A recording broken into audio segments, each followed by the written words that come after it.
มแล้วก็สุกหรือว่าปิ้งไก่ถ้าเมียกินข้าวแล้วนี่ไปเดี๋ยวเข้ามาให้กินนี่แต่ว่าอะไรแฟนกูมาจะเถื่อโอ้ยตายแล้วไม่อยากกินข้าวเลยกูก็ย่างสูงนะ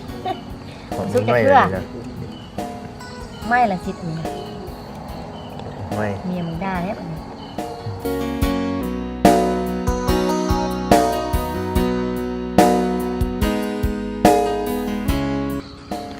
สุกแล้วว่าของกินเห็นปิ้งแต่ดุนละง่วยสุกแล้วก็ปิ้งไก่กันเลยหอมไม่ง่อยเลยข้าวเอามาพูดไม่พูดเที่ยงพูดลูกก็นอนแล้วเพื่อนที่นอนได้ให้เด้ให้ว่ากินแจ้งก็ได้เสียมือนี้น่ะลูกนอนละเข้าดาวเลยมือนี้น่ะมู่คนนี้ไปใส่เมื่อสูงบนเห็นกายมาห่างเนาะมือเนาะตี้ไก่มาในตี้เฮ้ยแม่เข้าดาวกันเลยนะเฮ้ยปิ้งไก่นี่น่ะเอานั่งนี่เฮ้ยกำลังชีซุกอู้มือเนาะมันจอบบ่ปิ้งไก่เผาข้าวหลามโฮมสุกเลยว่าพ่อน้ำให้มู่จิ๋งนึกมู่ไปค่ะแจ้งก็ได้ลูกมึงนอนแล้วเฮ้ยเล่นน้ำเล่นหน่อยได้โหละซิดมันจะเค็มมาหาหินให้หลายเห็นต้นทำเลย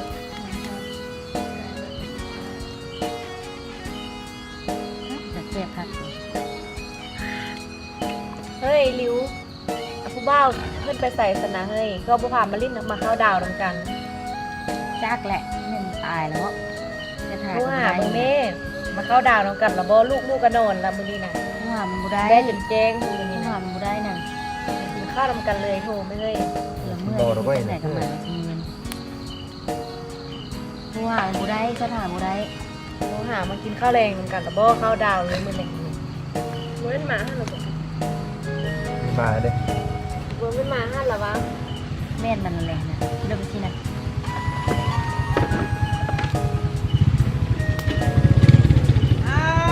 มาละแม่ดาถ้าจมหาอยู่นี่นะมาละแม่เข้ามาพอดีแต่งตัวโอ้ยตายบีพวกมันเป็นแฝดได้จังไหนกับมึงนั่นแหละจมหาอยู่นี่นะพอดีแหละพอดีตาได้เพลิมาเด็กบ้ากันดีประเด็นก็ยังได้ของต้นของอย่างมาให้ซื้อมาตอนถ้าแพ้เนาะถ้ากูพวกมึงเป็นแฝดได้จังไหนลงเองโอ้แต่กี้คือว่าเพิ่นว่าเขาเนาะว่าจำว่าค่อยเดี๋ยวนี้ว่ามึงก็คือเลยเนาะเด็กอะเอาเร็วหาก็กินเมื่อกี้ดิกินไม่หรอเคยกินเพื่อน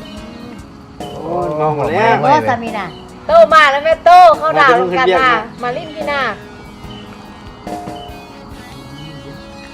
น้ำเงินมึงเสียบเนาะไม่เอาให้ยกหมดเด้อกินข้าวละตำบักแตงไหมเอาบ้านนอกเด้บ่มีเงินซื้ออย่างดอกซื้ออย่างมาก็คือตำมากินเด้อน้ำว่ามีบักแตงมีครัวได้นะตำทีเดียวเลยได้จะเพลเรียกเอาเงินมาซื้อท่านซื้อนี่เขาดาวน้ำมูกปูนมีเงินโอ้ขลามบุญไหมแล้วบ่อันคิดได้ไหม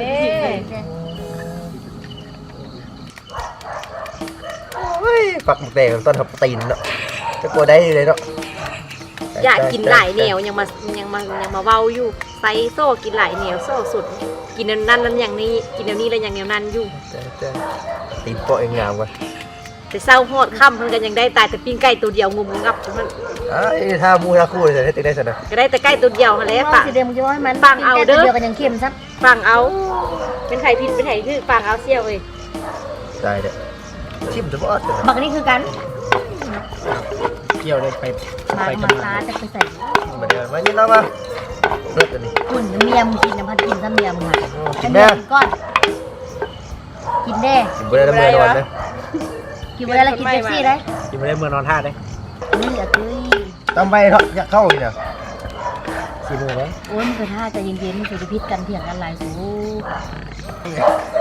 เฮ้ยตอนเอากันไม่ไหม้นะมันจ๋าเบาเด้ง่ายเดยกูใส่อย่างกระไปกูใส่ก็อย่างกระไปเดี๋ยวนี้แล้วไม่มีกันนอนเว้นเล่นเกมเนี่ยมันสบายเลยหรือบ่ทันได้เอาแล้วก็ต้องเอาเองรักแรกว่าอย่างที่แต่ละนามใหม่เรื่องเด็กแบบลุงงานนี่ค้านนี่ที่บอละหูเฉยที่จันนาอย่างได้ก็เอาสิเป็นอย่างพวกนี้สิอ้าวหลายแนวหลายเรื่องผู้ชายบ่ได้มีผู้เดียวนี่เด้อผู้ชายก็จะยังงามหนึ่งหากจุกมาไม่ไหม้อยู่มันผู้ชายมันลง ซ้ำผู้หญิงเนาะตอนนั้นตอนสมัย เอ เด็ก อสันจะก็เลิกกับค่อยเราไปลมกับจ้าอะไรแม่ล่ะเน่ อ๋อบ่เลิกดอก เน่ สิเว้าตอนสมัยเด็กนะผู้สาวแล่นน้ำก้นพุ่นนะผู้สาว มี นะ วะเล่นกระทืบตี แม่นแหละ จังได้ก็ยามนับถอยหลังได้เมืองดาวพุ่นน่ะมื้อนี้ดาวก็หลาย โอ้คักปิงไก่มึงไก่ผมพี่น้อง มือเลยใช่มือเลยให้ตี